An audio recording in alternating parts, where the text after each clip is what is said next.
Hello, guys, and welcome to the latest edition of the Black Spin Global podcast. I'm Eugene. And I'm Lucy. And yeah, guys, welcome to this latest edition. It's a special episode today. We're interviewing a player that we've been tracking for a while now. We're very excited to have her on, Miss Angella Okutoyi. How are you doing, Angela? I'm good. How are you? Yeah, we're good, man. So happy to have you on. Happy to. It's been a long time in the making. Oh, yeah. I mean, we've been tracking you since, I want to say 2022, which is the year that you kind of broke through in juniors anyway. So yeah, it's just, we're excited to have you on. So thank you so much for joining us. The way we usually do player interviews, we kind of start with a warm up. So we want to give you some quick fire questions. I want to say you've got 5 seconds to answer each question. So no pressure. Okay. But yeah, just to kind of warm you up a bit.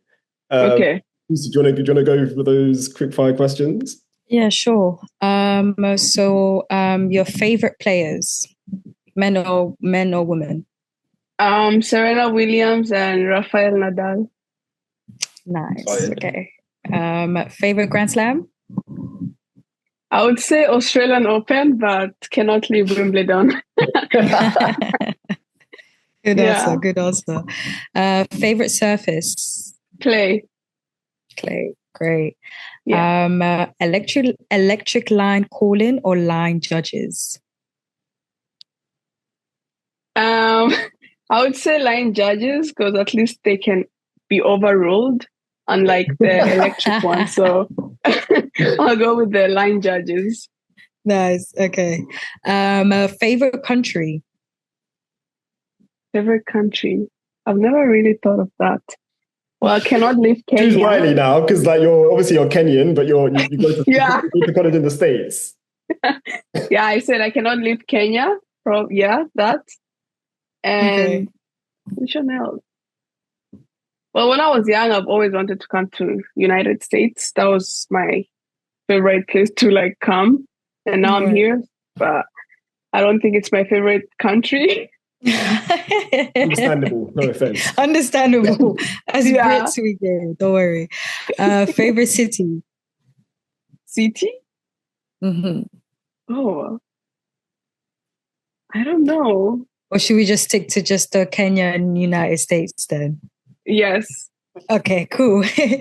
And do you have any favorite artists right now? Not really. I listen to variety of songs. I don't really have a specific kind of artist I listen to or any music. I just randomly play any. So out of the songs that you're playing, which one do you have on repeat? So what's your favorite song at the moment? I would say Davido or Gechi. Nice. Yeah, it's his latest new song or something. Okay, so Afrobeats is more of your thing, or is it just still a mix?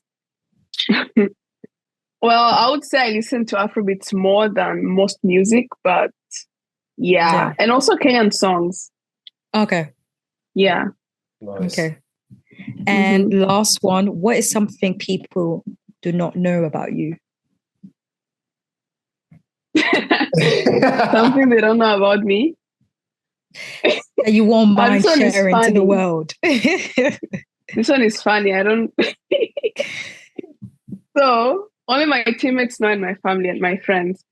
I don't have a nail on one of my fingers.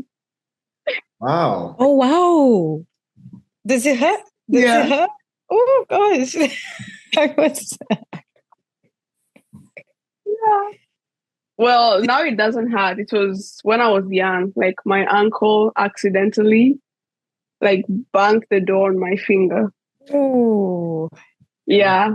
It never grew, sadly. Oh my gosh.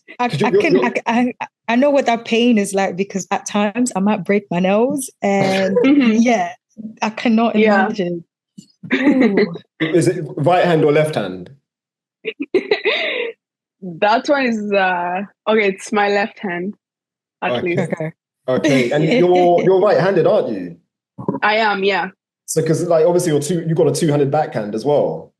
Yes, I do. Wow, that's incredible. So you're playing with, I mean, I never knew that. So yeah, thanks for sharing. That's incredible. Yeah.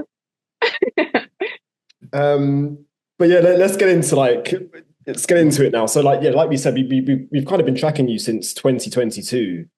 And like I'm guessing for yourself as well, that was quite a special year for you. Like what do you remember like of that year specifically? Obviously, that was the year you, like I said, you broke through. Is Australia first, winning matches, at a Grand Slam. Was that your first Grand Slam as well, Australia? Yeah, Australian Open was my first Grand Slam. And yeah, like, so what do you remember like from that event? And like I guess it still has a special place in your heart, like to this day. What I remember is reaching the third round and winning my first round. Yeah. And I just remembered being in the ITF team, having good coaches, first time traveling to Australia, like playing my first Grand Slam, had no expectations. I just went there to give my all, show what Kenya is made of and Africa, and just, give a try. And I just took each match one at a time, actually enjoyed myself. I feel like this is something I always do. Like when I play in big stages, like I play insane. I don't know how, but it just comes out. Like I play really good. And also when I play with tough opponents, like I just bring out my A game. And I feel like that Grand Slam, like I showed it. And yeah, it was just nice. I don't even know how to describe, but it was really nice. Because how did you find the climate too? Because a lot of people say like Australia is quite difficult to deal with, like the climate of it being so hot. Like clearly that wasn't really an issue for you. Oh yeah, it was actually pretty hot when I went there, but yeah, it wasn't really disturbing me a lot because I would say in Kenya, like our climate is crazy too. Like you might go out or you can actually look at your window, you see like it's so hot. 1 minute later, you go out, it's raining. So like, I feel like, wow.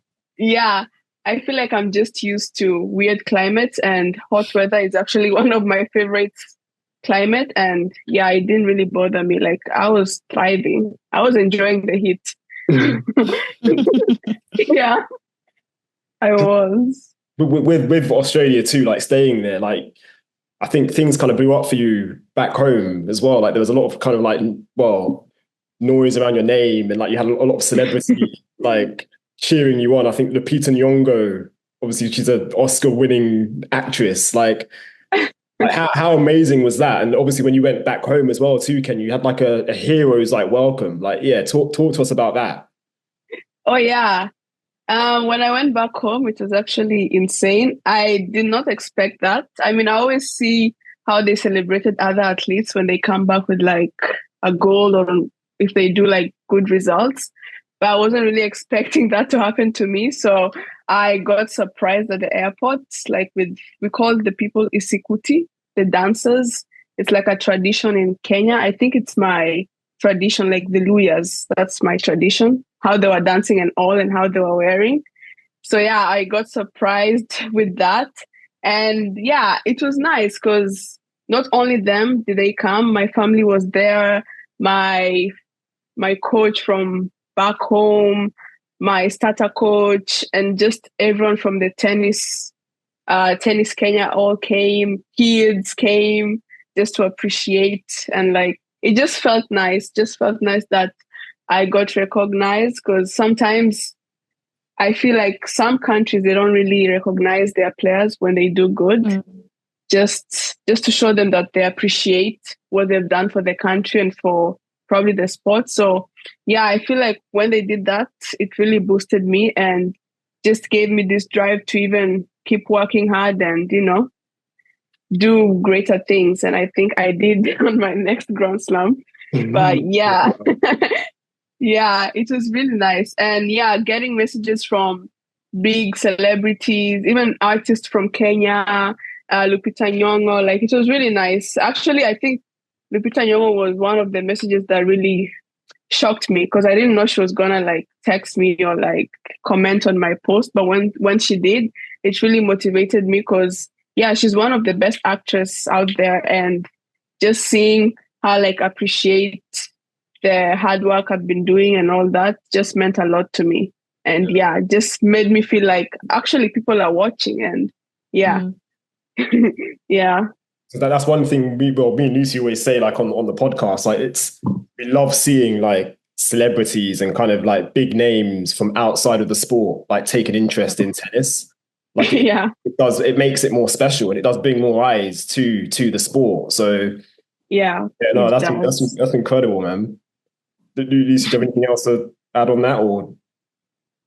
Yeah, honestly, well, first of all, I love Lupita. I watched her latest movie that came out this year, but I think not only is just, I think to me, the reason why I felt like it was probably more special is because of the fact that tennis is not as big in Africa yet. So the fact that they did that for a tennis player, I can't even like imagine how that, made you feel.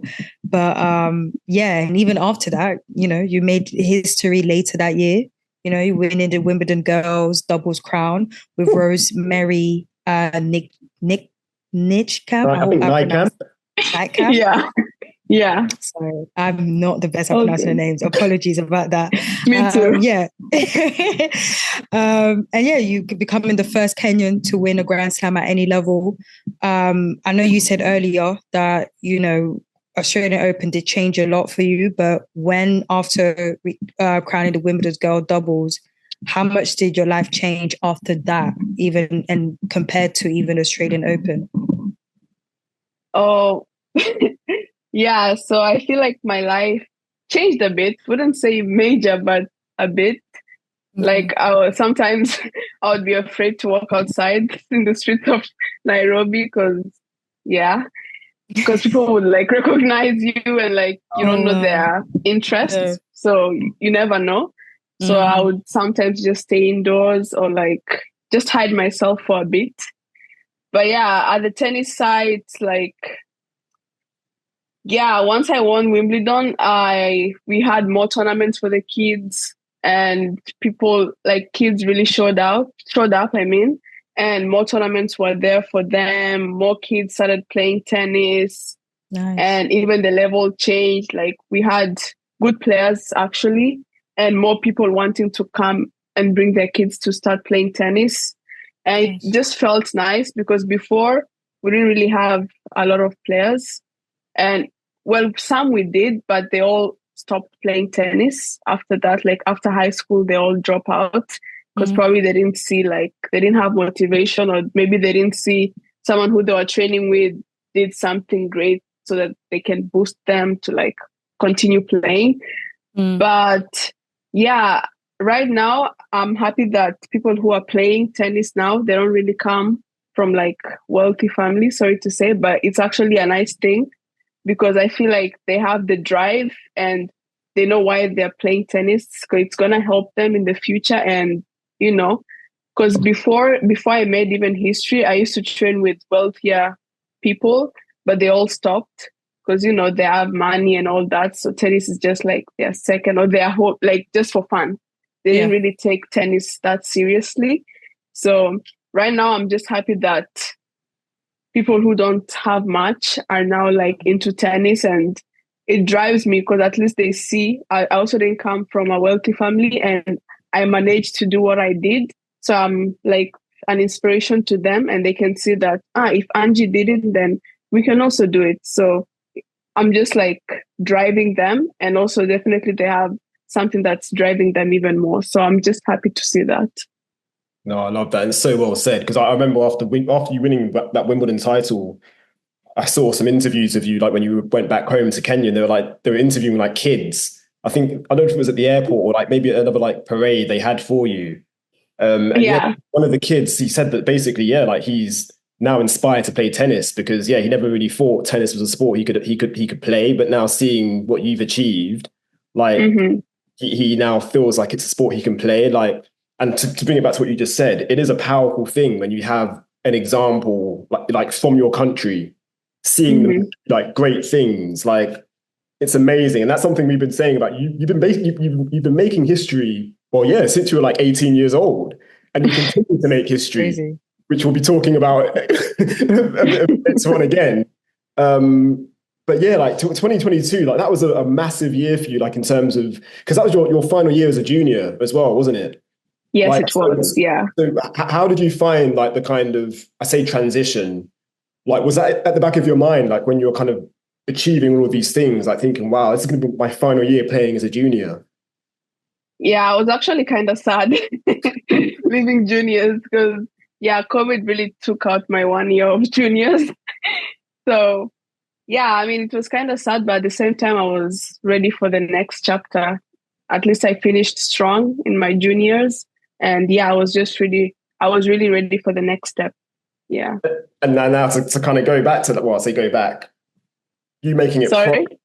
I'm saying when you've made it pro now, so I say made it pro, you went into the pros before going to college. So you made history when you won your first title in, is it Monastir? Yeah. And that was a W15K. Yeah. And yeah, you became the first Kenyan player to win an ITF title. So, or the first Kenyan player, sorry, since 1994 to win a pro event. But yeah, the first Kenyan to win an ITF title. Like, I'm guessing you've kind of you have kind of answered it, but yeah, if you can, and again, maybe just talk about like, as you're achieving all these things, like, does that play in your mind, the fact that you're kind of like basically the first to be doing all of these like amazing things? Or is it not really something that like you think about or give too much attention to? I would say 50-50. I do think about it, but at the same time, I don't. Yeah, it's like, yeah, 50-50. Yeah. Fair play. And to kind of fast forward now to 2024, because we do want to talk about like your college game as well, like your kind of experiences in college. But before we do, so you've won. When did your season start? Because I'm saying your season started in December when you won the Nairobi 2 championship in late December. No, we had already closed school then.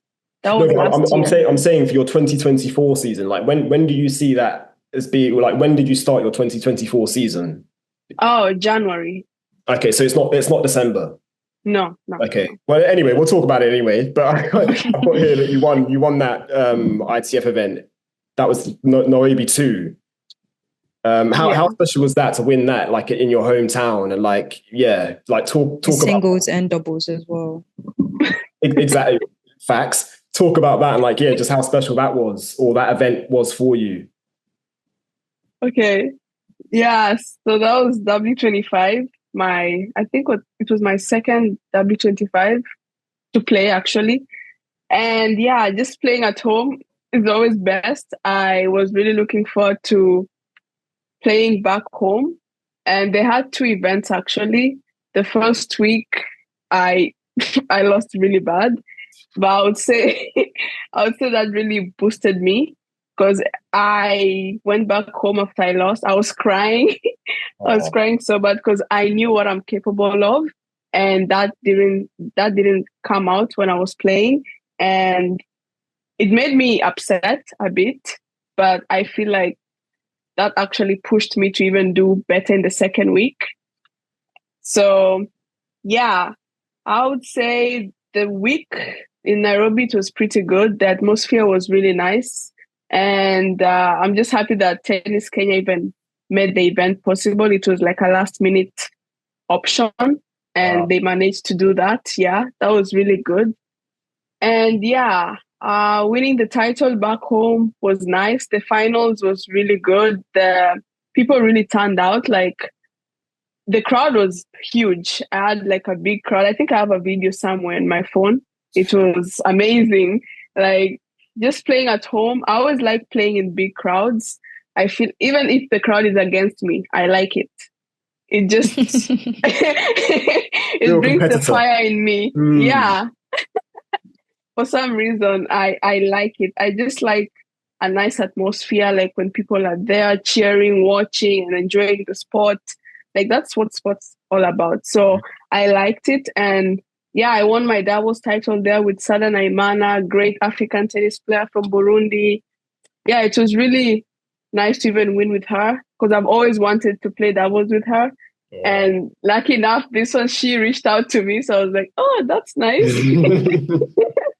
Yeah. She was like, do you want to play that one? I was like, of course. What are you saying? Yeah, I do. And yeah, we really clicked in. I don't know how, but it was so nice. Like I enjoyed every moment when I was playing with Sada. She's a calm player and with good hands. So it was kind of easy for me and easy for her too, because I also have good hands. So it was a nice balance between all of us. And yeah, that's how we came to win the title. But other than that, it was really nice. Do you like playing? Well, would you say you're more of a singles player or doubles? Like, or would you kind of see them as equal? Like playing? Well, yeah, and enjoying. Oh, that's a good question. I would say both, but at the same time, I feel like I enjoy doubles more for some reason. Yeah, but like I also do enjoy singles, but more doubles, more, just a bit. Fair enough. Yeah. And yeah, like you've won a lot of doubles titles. So yeah, you've won titles with Myrna Rafiat. Is that, I hope I'm saying her name right? Rafat. Rafat, okay. And that was in Monster, and also in Casablanca with Celine Simoniou.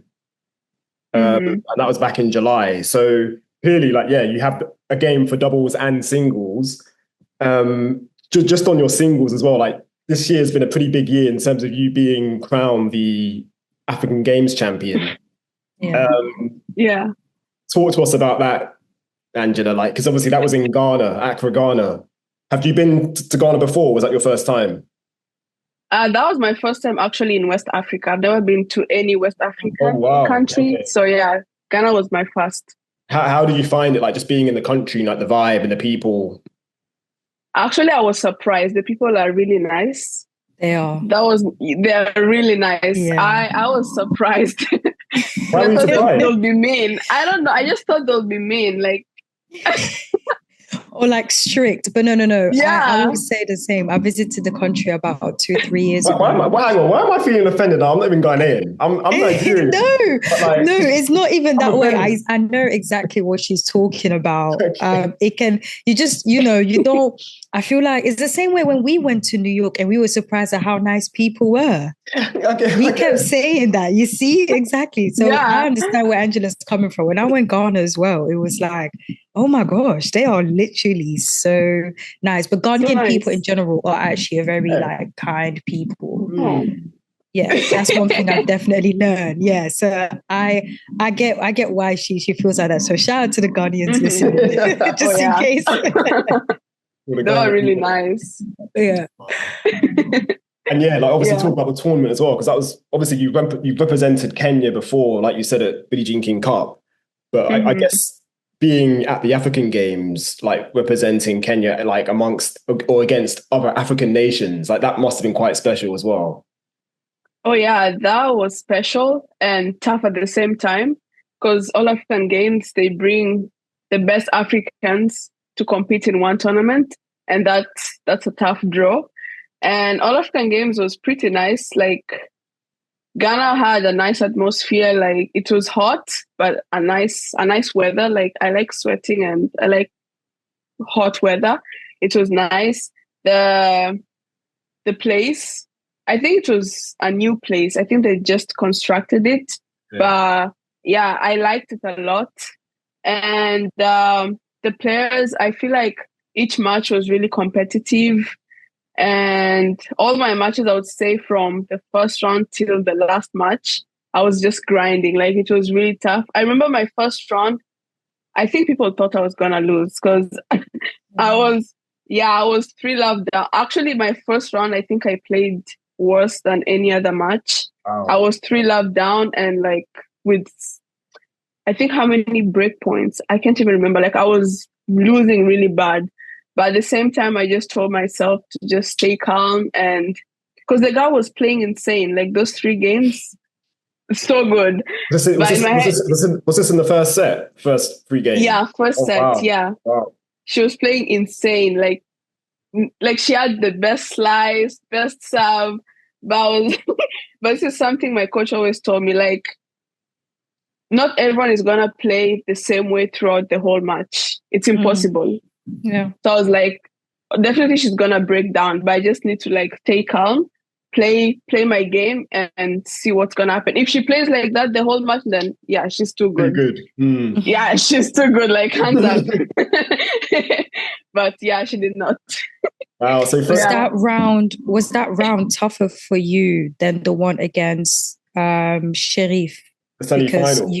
The semi-final, because that one as well, you were, you had to recover from a set and you were 0-3 down as well. So and that was it went over 3 hours, isn't it? It was over 3 hours long, I want to say. It was was it 4 or 3? Yeah, one of those.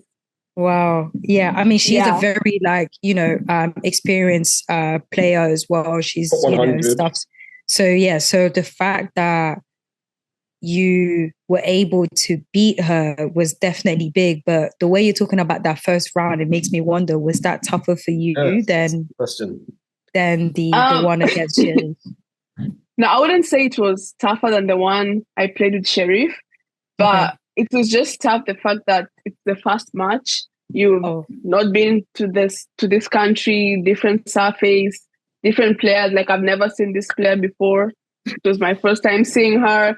So you don't know how she's playing. Like, I don't know anything about her. So like, sorry, Angela, what country was she from? Sorry. Zambia. Oh, Zambia. Okay. Oh, okay. Yeah, Zambia. Yeah. So I've never seen this player before, and like, it's my first match in All African Games. So yeah, it was just a tough first round match. And I always say the first round match, I always like the toughest matches, I think, in my opinion. Yeah. Well, not as tough as other matches, but like, it's always tough. I think a lot of players feel that way because you're kind of like, there's almost like an expectation that you should win it. So that makes it more kind of, I don't know, play on your mind a bit more. And especially when, like you said, when there's a player you've never seen before, like, and she just comes out playing out of this world, like, that's going to be, it's going to take you back a bit. So no surprise there. But yeah, as Lucy mentioned, like, take us back to the Sherif match. Like, that's your biggest win to date by ranking. And then obviously you went one better in the final by winning the whole thing. But just on Sherif, like, going into that match, like, how did you feel? And like, kind of knowing that, wow, I'm about to play like a top 100 player here. Like, what were your expectations? And like, be honest as well. Like, were you expecting? Like, tell us what you were really thinking and expecting from that match. Okay. So usually when the draw comes out, I never check who I'm playing until when I go to sleep. I just ask for the name and that's it. So I didn't even know if Mayar Sherif is in my draw or not until when I won my quarterfinals match. Then everyone was just talking about it. Like, I walked this way, oh, you're going to play Mayar Sherif? Like, it was just a song playing in my head because everyone was just telling me that. And yeah, I think everyone knew it was going to be a good match. That's why they were telling me and like probably preparing me for that. But yeah, honest opinion, when I believe in myself a lot, but I didn't know if I was going to win. But I knew that I was going to give a fight and like see my chances of winning the match. And I feel like that's what I did. I mean, I was down in the second set. I mean, first set, actually, I was 3-1 up or 4-1 up. And I lost the set 7-5. I can't remember the score, or 7-6, one of those. Yeah, it was 5-7. Exactly, yeah. Yeah, I lost 7-5. But it was, I think the first set was really long too. I can't remember how many hours, but it was like deuce points, like deuce advantage, all of that. And then the second set, I can't remember, but I think I was losing 5-2. Yeah, you were down, a couple of breaks. Yeah, I think it was 5-2 if I'm not wrong, because I came back up 5-all and won 7-5. Exactly. I think. Yeah, I was down 5-2. Then I went to my bench and I was crying. Oh, wow. Yeah, I was crying because I knew what I can do. Just seeing that in the first set, I was actually leading and it was really tough. And me seeing myself losing this way, I was like, no chance. Like, I'm way better than this. And I'm a fighter. So I was like, I need to go out there and just, lock in. Like, it's time now. I cannot lose like this. And yeah, I also wanted to win the tournament. That was my main goal. since. I didn't care who I was gonna play or who was gonna be in the tournament, but my goal was just to win the event. So yeah, I went out there, played insane, won the set, and I had the best team.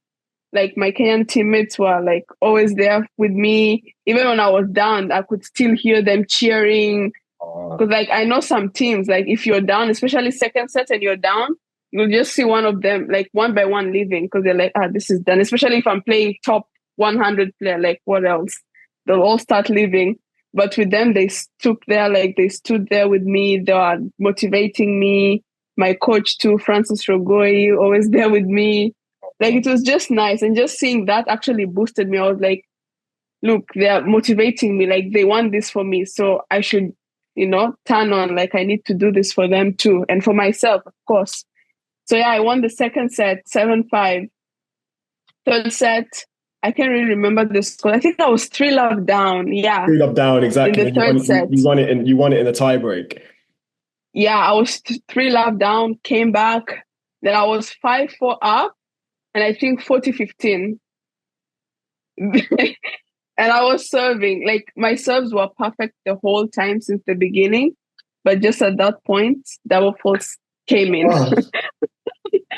Yeah. It's not like I was shaking or anything. Like I wasn't even thinking about, oh my God, I have match point. No, like I was super calm, but I don't know where the double faults were coming from. I don't know. Probably someone was just sitting somewhere pressing. I don't know. But yeah. I lost that game 5-all. And then she won her serve 6-5. And then it was my serve again. So I was like, yeah, this is my shot now. Like no more double faults. No more free points. Like I need to make my serve, even though it's just second serve, like just put the serve in and let's grind. And that's what I did. I won the game, 6-all, and then now the tiebreak. Oh, how was the tiebreak? I think it was 5-all tiebreak, and then we played this long point. I don't know if she missed it or she missed the net or she missed out. Then I won 6-5, and then she was serving. Her serve is big, especially the kick serve. So I was like, I need to be ready for that. She's quite tall, isn't she? Oh yeah, she is. But lucky enough, she served to my forehand. So I was like, yes. You just ate it up. Yeah. So I remember the match point. Like, I don't think I can ever forget that. So she served on my forehand. I returned like middle deep to her forehand. Sorry to say, but her forehand is the weaker side. So I returned to the forehand side. And then she ripped her forehand to my forehand side, but the ball was out. And I couldn't believe. I was like, is it out? And then I heard the umpire say out. I just fell down. I was like, yeah, I was like, it was just a nice moment because, yeah, it's true. Before the match, I didn't know I was going to win, but I knew that I was going to like give a fight and see where my chances are in winning her. And that's what I did. And I feel like throughout the match, I was just being positive and, showing no weakness. I was there. Like, I feel like that was one of the best matches I've ever played this year to date. Yeah. And yeah, it was really nice. And fun fact, after the match, my teammates were asking me like, Angie, are you not tired? I was like, no, because I didn't know how long we played for. I knew it was long. It was over 4 hours. It was over 4 hours. Yeah.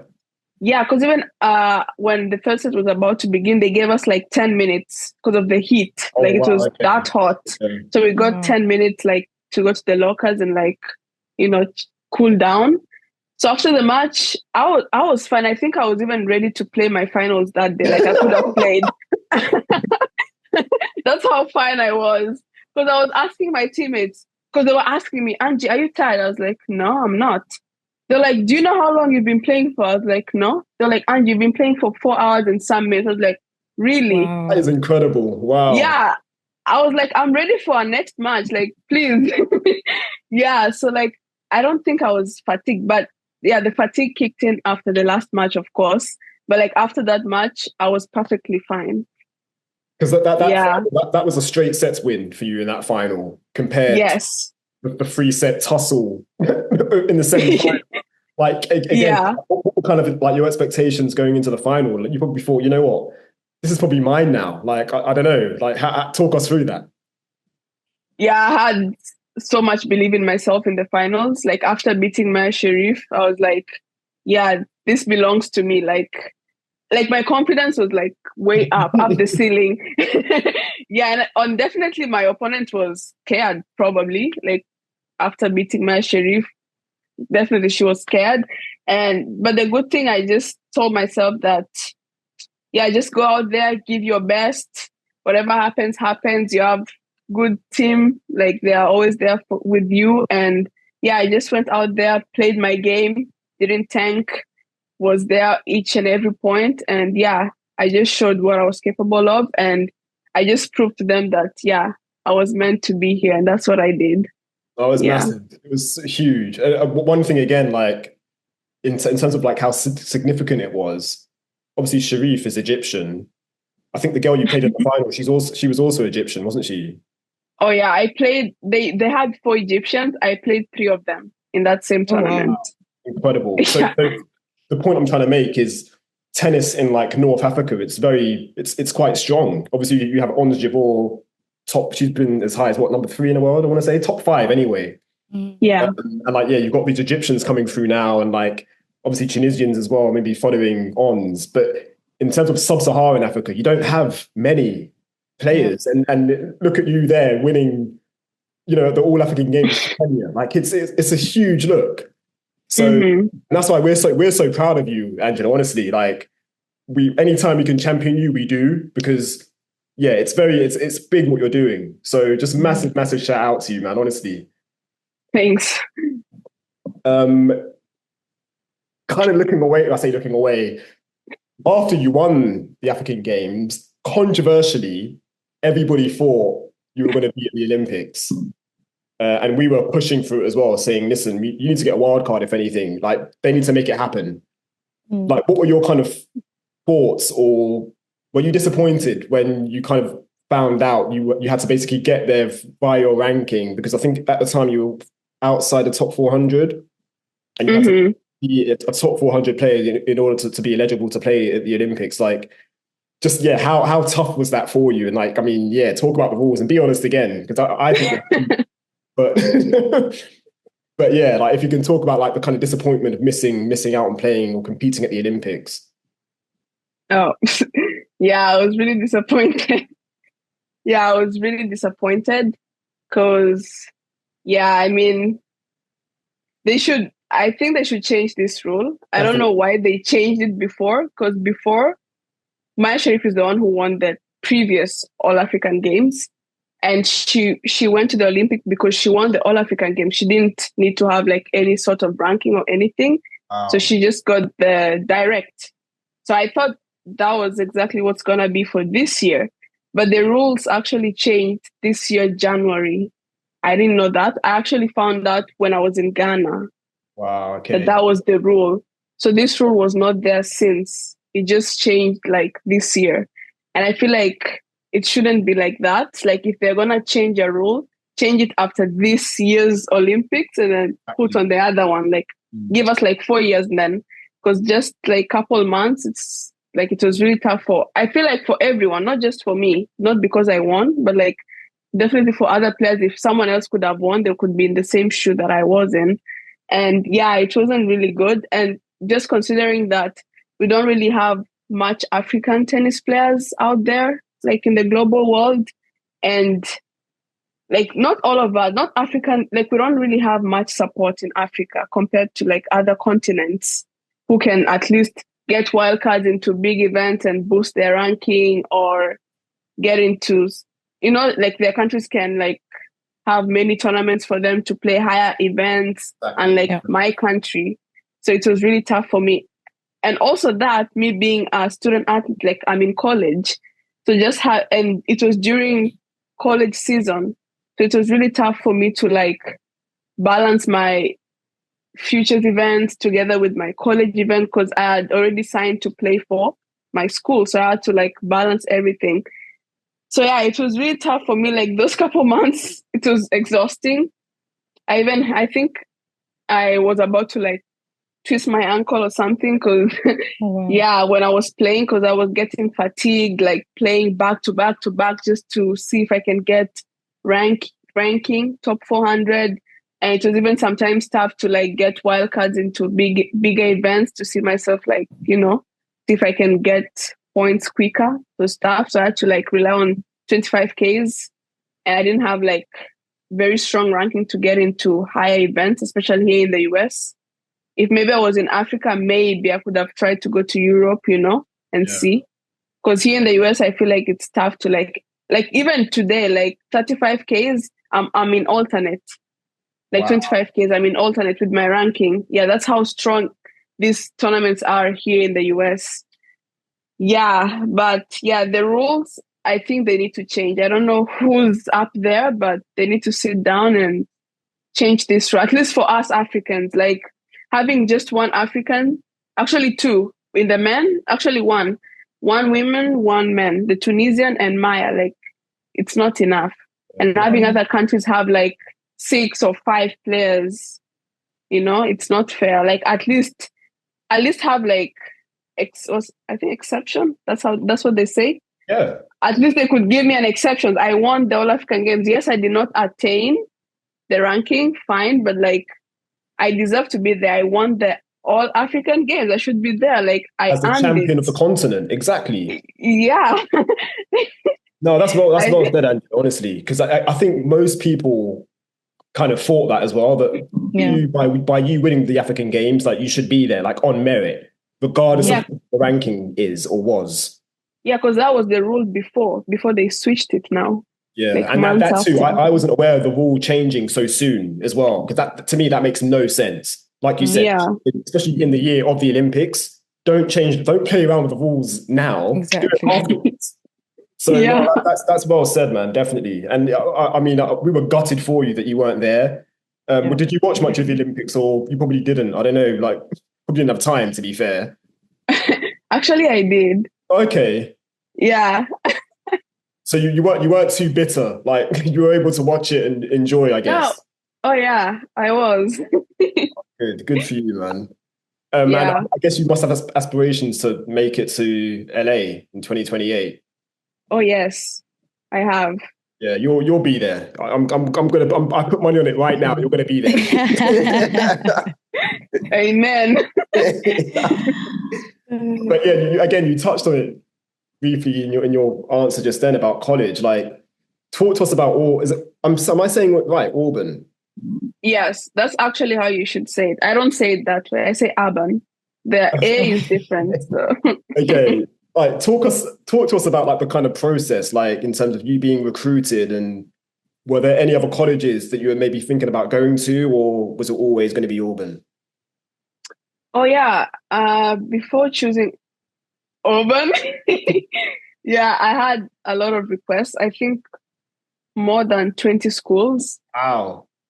Yeah, but I don't want to mention them. I don't want to publicity. Yeah, but I had those schools, most from the SECs, from Big Ten, like different. Yeah, I did. All Division 1 as well, I'm guessing. Yes, all Division 1, yes. Big league, okay. Yeah, but I only chose Auburn. Why I did that? Actually, I came for a visit after US Open. I came to visit Auburn, and I just liked how the training was, how the teammates, like how they took themselves, and how they all had this mentality that they wanted to pursue professional tennis. So I felt like being around this atmosphere will help me a lot, because that was also my goal. Like, I want to pursue professional tennis after college. I don't want to just play college and that's it. So I felt like this was the right environment for me. And just having people with the same mindset as you, we could really push each other up, and just to see all of us reaching at the top. So that's why I chose this place. And I also chose this place because they had a trainer, and I felt like in the schools I visited, like their trainer was only in the training part, like they were not on the court or anything. But here in Auburn, like the trainer is actually in your practices. So at least if let's say I run and fall down, like she's there to see. Because sometimes I feel like it's tough to explain to trainers like what really happened. Okay. But if she's actually there to see, it's easier for me. Like, and she can actually treat me like right away. And, you know, that's why I chose this place. And yeah, the training staff, really good, good coaches. They also played professional, so they know what it's like to be there and get there. So I felt like they will help me a lot. And yeah, like everything just felt nice. And academic wise, like we have a lot of help from the staffs, from the advisors. Like I can get help from tutors if I'm stuck in one class, just to help me boost my grade. And I felt like... Sorry, Angela, what are you studying, by the way?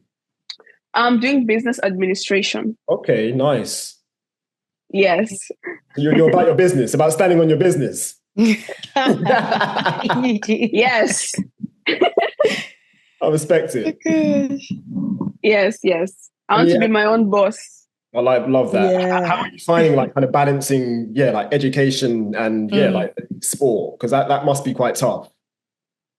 Yeah, it's tough. Won't lie, it's tough. But yeah, I'm glad that our professors are really understanding, especially for us student athletes. Like if we're out for a tournament, they give us a leeway. Like our academic sends email to our professors asking for excuses, so we don't miss classes. And the professors sometimes they send us some PowerPoints if we've missed class or any material we need to like catch up in class, so we don't get behind. Yeah, so I feel like Auburn, they're really helping us a lot. So I'm not really missing much. But at the same time, too, it's kind of tough. But like, it's better when you're in class, so you listen better than when they send it to you, you know? Studying alone, sometimes it's tough. But with the tutors, too, as I said, yeah, it's helpful. How have you found the level as well, like kind of competing? Because obviously you're playing against like, fellow like D1 schools. I'm guessing the level was obviously the level is very high. Like, how does it compare to, I guess, the pros, like ITF level, compared to like, the college like system? Yeah, I would say, I feel like college is really intense and competitive. I feel like some W15, I feel like they're lower than even these college events because it's really competitive. You're actually playing with top players from the country, like in college, and they actually have good WTA ranking. They also play professional tennis. So like, I would say the competition is really high and good. And definitely that really helped me in my tennis too. That's why I've improved a lot. And yeah, the results show themselves. So I would say, if anyone who wants to come to college, it's a good path for you. And yeah, don't just sit there thinking that, oh, I don't have anything to do. No, college is actually good.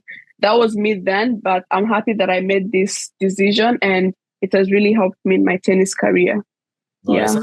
I guess you did touch on it just there. Like you must take inspiration from the likes of like Emma Navarro, Daniel Collins, and like who else is there? Peyton Stern. Like they've all gone through the kind of college system, and like they're now top WTA tour players. Like I'm guessing that's where you see yourself eventually. Oh yes, that's where I see myself.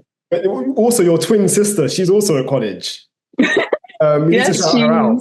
So she Roselinda. Am I saying that name correctly? Yeah. Roselinda. She's at Cowley. Is it Cowley State? Cowley Community College. Have you played against them, or you're not in the same division or league? No, yeah, we're not in the same division. Okay. She's in a junior college. Oh, okay. A good junior college, yeah. Because again, like, what's kind of her expectations? Obviously, she's not here to kind of speak for herself, but that's an incredible story. Being, two twin sisters playing college tennis, like. That is just incredible. Like, talk a bit about your sister, like, being a twin. Like, what's that like? It's good. Yeah. I would say we don't look alike. Most people say we do. We don't. I don't think we do. I think you do. But we do? I think you do. Really? Oh. Okay. Obviously, you're not identical, but you do look alike. Oh, I don't see it though. Okay. But yeah, she's a nice sister, definitely. And I'm just happy that we don't have this bad blood. Because I feel like some sisters, like if you see one sister does good, like the other sister will be jealous or like, the bad blood, but we don't have that. She's always supportive. I'm always supportive of her, like when she does good. And yeah, she always encourages me when I'm down, like to, keep working hard. I do the same thing. I always reach out to her every day just to tell her that not to forget where she came from, but also always remember where she's going. Same thing. So yeah, she's enjoying where she is now in Cowley. And I feel like that school is actually good. They've won, I think, their regionals or something. Yeah. NCAA. Yeah, I did see that. Yeah, they did. So yeah, pretty good school. And I'm just happy that she's in that school and they're really helping her a lot in her tennis. Have you two played together for Kenyan at like Billie Jean King Cup, or has that not happened yet? No, we actually have. Oh, nice. Yes, we did. Yeah, it was actually good. At least for the first time. Okay. Usually before, when we used to play together, we used to fight on the court. like a lot. But recently, especially in this recent Billie Jean King Cup, because that's where we got the chance to play with each other. Very calm, professional, nice. Like, yeah, it was really nice to play with her. And I really enjoyed myself. Nice. I take it you're the leader. It was fun. You're the leader on the court, or I don't want to start any trouble. Yes. No, that's beautiful. Yes, I am. Okay, thanks for confirming. Also, we don't want to keep it too long. Just one more. I say one more. Something that I found quite interesting when doing like some research on you. You kept mentioning your tennis book.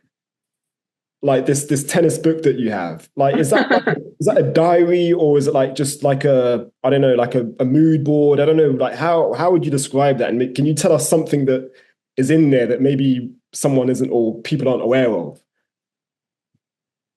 I want to know all the secrets. So yeah, I usually have a tennis book. It's just something I used to have when I was young, like just to write my goals, just anything. I would say like a diary, but a tennis book diary. Okay. Something like that. Yeah.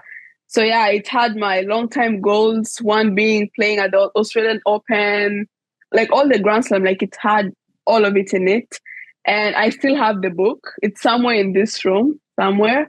I still have it. That was a 2017 book. Yeah, it was a really long time book, but I have a new one now.